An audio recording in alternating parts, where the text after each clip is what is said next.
மாசம் வளர்துறையில வர ஏகாதசி பத்தி பார்ப்போமா. இதுக்கு ஆமலகி ஏகாதசின்னு பேரு. நெல்லிக்காய் மரத்துக்கும் ஆமலகின்னு பேரு. இந்த ஏகாதசி அன்னைக்கு நெல்லி மரத்து அடியில இருந்து விரதம் இருக்கணும். இந்த ஏகாதசி பெருமைய தர்மர் கிருஷ்ணர் கிட்ட கேட்ட போது கிருஷ்ணர் அதை பத்தி வசிஷ்டர் மாந்தாதா என்ற ராஜாவுக்கு சொன்ன கதையை சொன்னாரு. என்னன்னு பாப்போமா. ஒரு காலத்துல உலகமே அழிஞ்சு போய் கடல் மட்டும்தான் இருந்தது. பிரம்மா விரதம் இருந்து படைக்க ஆரம்பிச்சப்ப அவர் வாயிலிருந்து ஒரே ஒரு சொட்டு மட்டும் பூமியில வந்து விழுந்தது.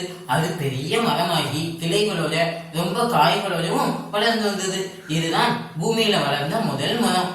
தேவர்கள் ரிஷிகள் எல்லாம் இந்த மரத்தை அதிசயமா பார்த்துட்டு இருந்தாங்க.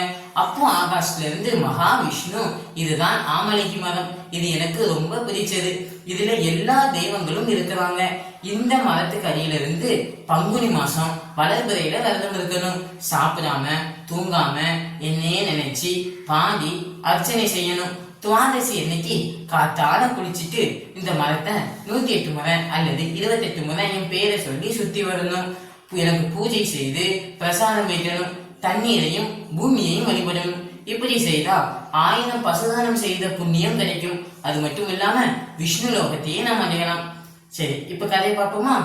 வைத்திசம் என்ற ஊர்ல ராஜாவோட சேர்ந்து எல்லா ஊர் மக்களும் பெரிய நெல்லி மரத்து கீழே இந்த ஏகாதசி விரதம் இருந்து பகவானை பத்தி பாதி கதை கேட்டுட்டு இருந்தாங்க.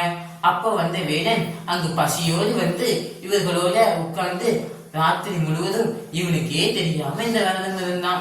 அடுத்த ஜென்மத்துல ஜெயந்திர என்ற கிராமத்துல ராஜாவா பிறந்து ஒரு முனிவரின் ஆலோசனையா விஷ்ணு லோகம் அடைந்தான். இந்த விரதம் இருந்தான் எல்லா நன்மைகளும் கிடைக்கும்.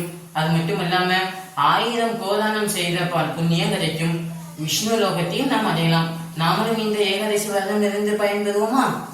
ஜெய் ஸ்ரீராம், ஜெய் ஸ்ரீ கிருஷ்ணா, ஸ்ரீமதே ராமானுஜாய நமக.